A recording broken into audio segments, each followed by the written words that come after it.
오늘 하나님께서 우리에게 주시는 말씀은 고린도전서 14장 1절의 말씀입니다. 고린도전서 14장 1절의 말씀을 함께 합독하도록 하겠습니다. 사랑을 추구하며 신령한 것들을 사모하되 특별히 예언을 하려고 하라. 아멘. 네, 우리 옆에 있는 분들과 인사하겠습니다. 당신이 세상에 좋은 일입니다. 여러분 한 분 한 분이 세상에 좋은 일입니다. 9살 딸이 그러더군요. 인생은 먹는 거야. 한편으로는 어이가 없고 또 한편으로는 일리가 있다 생각했습니다. 그렇지, 인생은 먹는 거지. 내가 먹는 게 내 몸이 되고 또 그 먹는 힘으로 또 인생을 살아가니까 그렇습니다. 우리는 기왕이면 맛있는 걸 먹고 싶어 합니다. 그래서 맛집이 생겨나고 맛집에는 긴 줄이 생깁니다. 최근 사랑부 수련회를 다녀왔는데요. 사랑부 선생님이 대표 기도를 하면서 이렇게 기도하셨습니다. 사랑부가 은혜의 맛집이 되게 하소서. 그 은혜의 맛집이라는 표현이 제 마음에 팍 와닿았습니다. 식당은 많잖아요. 하지만 맛집은 적습니다. 그래서 맛집엔 줄을 섭니다. 교회도 참 많습니다. 이 서울에 과연 개척을 할 필요가 있을까 싶을 만큼 참 많습니다. 하지만 은혜의 맛집은 어떤가요? 참 적습니다. 교회가 다 똑같이 다 주님의 교회 아닌가? 과연 그럴까요? 요한계시록은 7교회를 말씀하죠. 그 7교회가 주님 보시기에 다 똑같던가요? 어떤 교회는 칭찬을 받고 또 어떤 교회는 책망을 받지 않습니까? 사도 바울은 고린도전서 3장 10절에서 교회의 터는 오직 예수 그리스도시지만 그 터 위에 세워지는 교회의 모습은 제각각이라고 말씀했습니다. 내게 주신 하나님의 은혜를 따라 내가 지혜로운 건축자와 같이 터 위에 터를 닦아두매 다른 이가 그 위에 세우나 그러나 각각 어떻게 그 위에 세울까를 조심하라. 그러면서 비유하기를 금은 보석으로 세워진 교회도 있고 또 나무, 풀, 짚으로 세워진 교회도 있다라고 했습니다.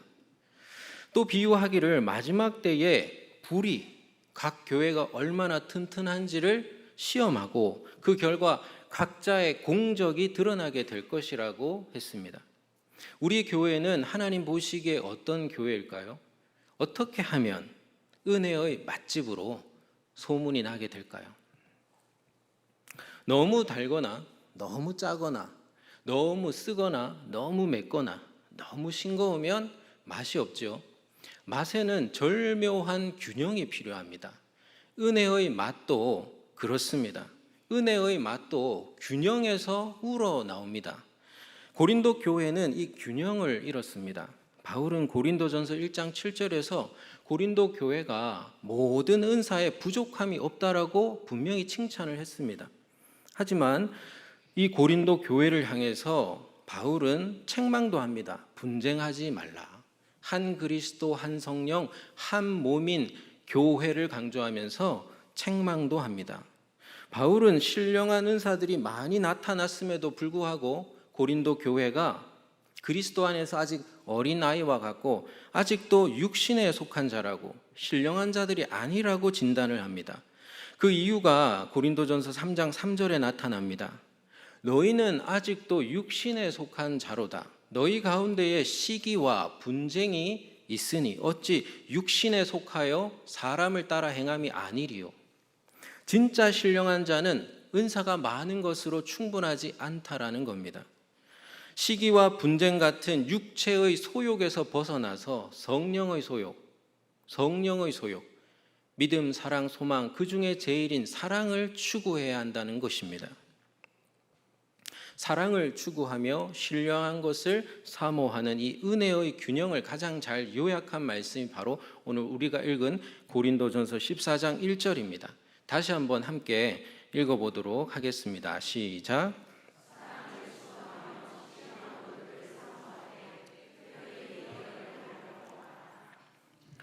이 말씀은 문맥 속에서 읽어야 그 진가가 드러납니다.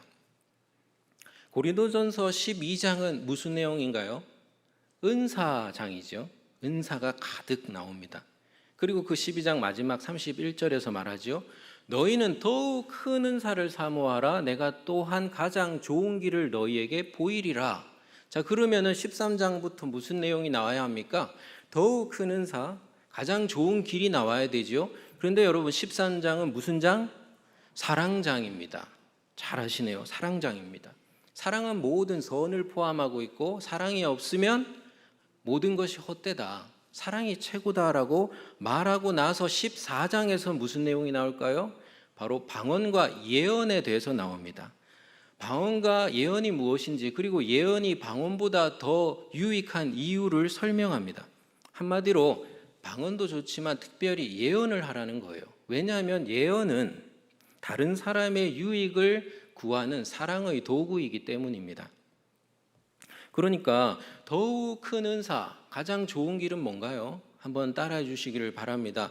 더욱 큰 은사, 가장 좋은 길은 사랑을 추구하며 신령한 것을 사모하는 것이다.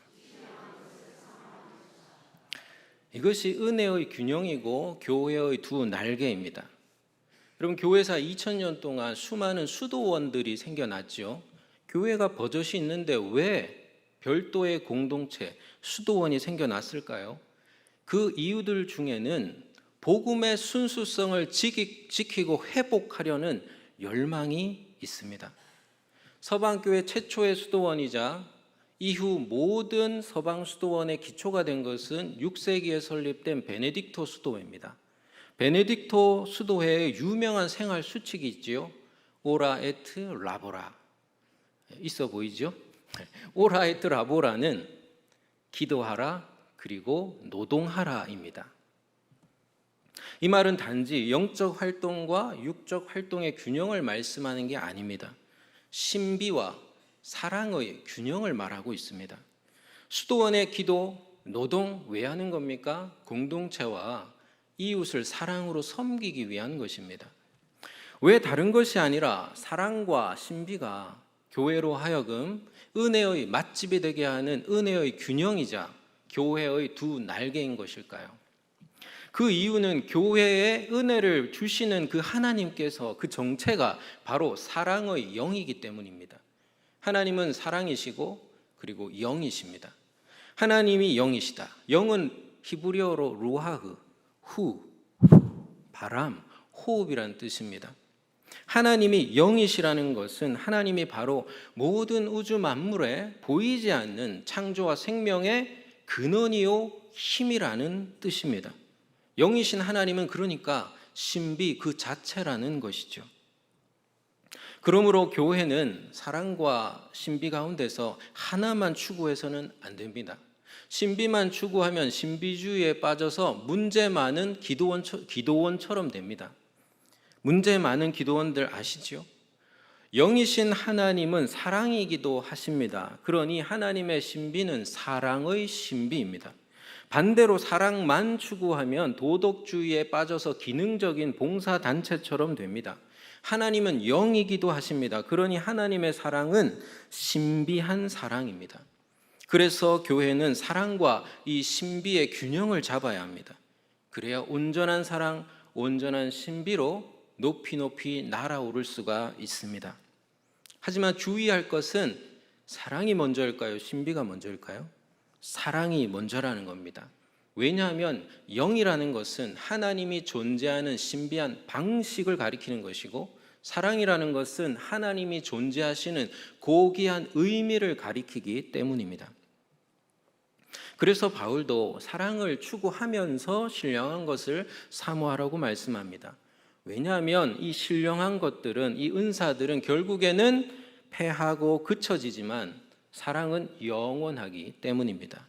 고린도전서 13장 8절 말씀, 사랑은 언제까지나 떨어지지 아니하되 예언도 패하고 방언도 그치고 지식도 패하리라.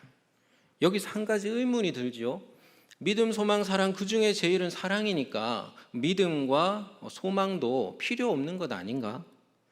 아니죠. 왜냐하면 사랑은 믿음과 소망을 폐하거나 대체하는 것이 아니라 믿음과 소망을 포함하고 확장하고 완성하기 때문입니다. 고린도전서 13장 7절입니다. 바울은 사랑이란 모든 것을 믿으며 모든 것을 바라는 믿음과 소망이라고 했습니다.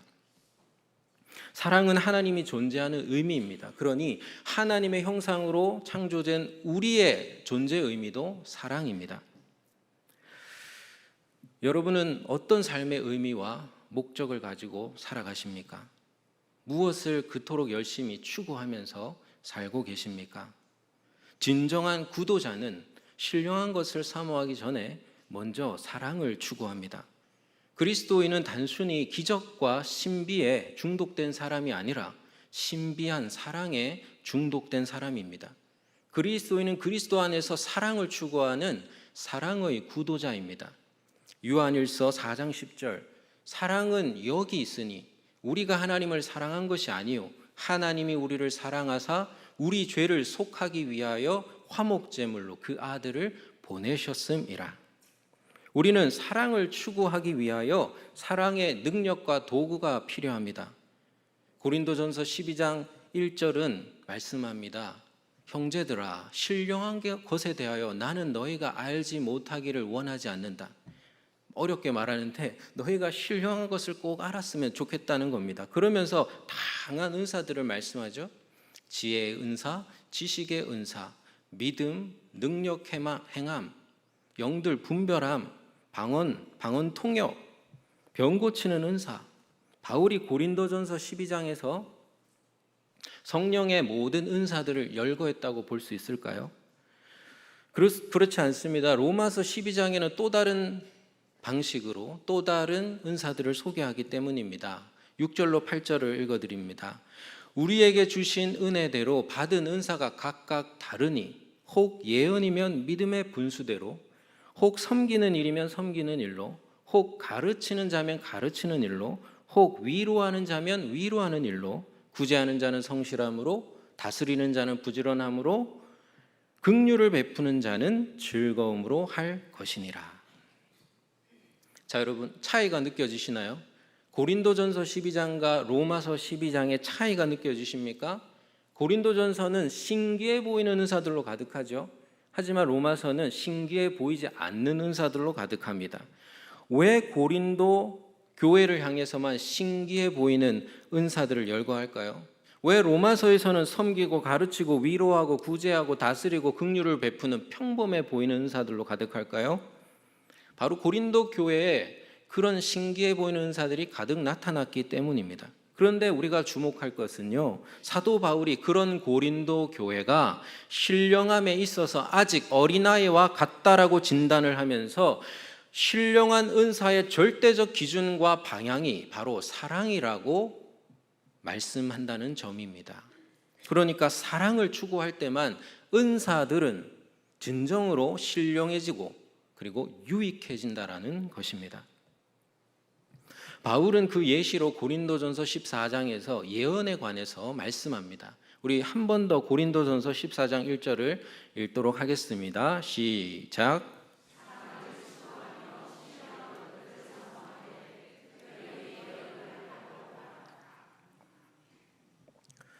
바울은 많고 많은 은사들 중에서 특별히 예언을 하라고 말씀하고 있습니다. 예언은 유일하게 고린도전서 12장과 로마서 12장에 공통적으로 소개된 은사입니다.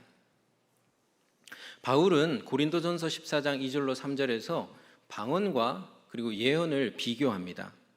방언을 말하는 자는 사람에게 하지 아니하고 하나님께 하나니 이는 알아듣는 자가 없고 영으로 비밀을 말함이라. 그러나 예언하는 자는 사람에게 말하여 덕을 세우며 권면하며 위로하는 것이요. 방언은 통역을 하지 않으면은 자기의 유익을 위한 것이라는 겁니다. 하지만 예언은 다른 사람의 덕을 세우는, 다른 사람을 위한 것이라고 강조하고 있습니다. 그래서 바울은 5절에서 나는 너희가 다 방언 말하기를 원하나 특별히 예언하기를 원하노라 라고 말씀하고 있습니다. 그러면서 12절에서는 교회의 덕을 세우기 위하여 예언과 같은 은사가 풍성해지기를 기도하라고 말씀합니다. 12절입니다. 그러므로 너희도 영적인 것을 사모하는 자인즉 교회의 덕을 세우기 위하여, 그것이, 여기서 그것은 문맥상 바로 예언과 혹은 방언 통역과 같은 교회의 덕을 세우는 은사를 말합니다. 그런 은사가 풍성해지기를 구하라 라고 말씀합니다. 이런 마음이 들 수 있어요. 내가 무슨 수로 예언을 하나? 예언을 잘못했다가 큰일 나면 어떡하나? 이런 불안한 마음이 들 수 있는데, 그것은 예언을 미래를 점치는 것으로 오해하기 때문입니다. 예언의 초점은 미래가 아니라 오늘에 있습니다. 우리의 미래가 하나님의 미래로 바뀌도록 오늘 붙잡아야 할 하나님의 마음과 뜻과 계획을 전하는 것이 바로 예언입니다. 바울은 예언의 본질이 미래의 길흉을 점치는 게 아니라 오늘의 주 뜻을 깨닫는 것임을 고린도전서 14장 19절에서 말씀합니다. 그러나 교회에서 내가 남을 가르치기 위하여 깨달은 마음으로 5마디 말을 하는 것이 1만 마디 방언으로 말하는 것보다 나으니라. 예언은 교회의 덕을 세우라고 하나님께서 주신 위로와 권면의 깨달음이고, 예언 사역은 그것을 전하는 것입니다. 이 깨달음이라는 것은 목사의 전유물일까요? 아닙니다. 모든 성도에게 허락된 성령의 은사, 선물이라는 것을 고린도전서 14장 31절에서 말씀합니다. 너희는 다 예외 없이 남녀노소 너희는 다 모든 사람으로 배우게 하고 모든 사람으로 권면을 받게 하기 위하여 하나씩 예언할 수 있느니라. 여러분 한번 따라해 주시길 바랍니다. 나도 예언할 수 있다. 믿으십니까? 말씀을 맺겠습니다. 교회는 많지만 은혜의 맛집은 참 적습니다. 은혜의 맛은 사랑과 신비의 균형에서 우러나옵니다. 은혜 주시는 하나님이 사랑의 영이기 때문입니다. 영은 하나님의 신비한 존재 방식이고 사랑은 하나님의 고귀한 존재 의미입니다. 그러므로 하나님을 신앙하는 교회는 사랑을 추구하며 신령한 것을 사모합니다. 사랑은 신령한 은사의 절대적 기준과 방향이고, 은사는 그 사랑의 구체적인 능력과 도구입니다. 그 가장 좋은 예시가 바로 예언입니다. 예언은 미래의 길흉을 점치는 게 아니라 교회의 덕을 세우라고 하나님께서 주신 오늘의 위로와 권면의 깨달음이고, 예언 사역은 그 깨달음을 함께 나누고 전하는 것입니다. 함께 이렇게 한번 기도해 봤으면 좋겠는데요. 저를 따라해 주시길 바랍니다. 사랑을 추구하며 신령한 것을 사모하되 특별히 예언을 하게 하소서. 아멘. 이 균형 잡힌 기도의 응답으로 세상의 소금 염산교회가 은혜의 맛집으로 온 세상에 소문나기를 간절히 소망합니다. 기도하겠습니다. 아버지 하나님, 세상에 교회는 참 많습니다. 그러나 과연 하나님 보시기에 은혜의 맛집은 얼마나 될런지요? 어떤 교회는 많은 선행을 한다라고 자랑할 수 있고, 어떤 교회는 많은 은사와 기적이 나타난다고 자랑할 수 있겠는데, 주여, 우리는 균형을 잡기를 원합니다. 사랑을 추구하면서 신령한 것을 사모하며 사랑의 영이신 하나님을 신앙하며 예배하며 따라가기를 원합니다. 그래서 우리의 삶에 사랑의 기적이 일어나고 또 수많은 신령한 은사가 부어지고 그 은사를 사랑의 능력과 도구로 삼아 사랑의 열매를 맺는 그런 공동체 되기를 원합니다. 우리에게 예언의 영을 부어주시고 깨달음의 영을 부어주셔서 교회의 덕을 세우는 위로와 권면의 말씀들이 충만하고 가득하여 넘쳐나서 이웃과 세상 가운데로 그 귀한 생명의 말씀이 뻗어나가는 그런 은혜의 맛집으로 우리 염산교회를 세워 주시옵소서. 이 모든 말씀 예수 그리스도의 이름으로 기도드립니다. 아멘.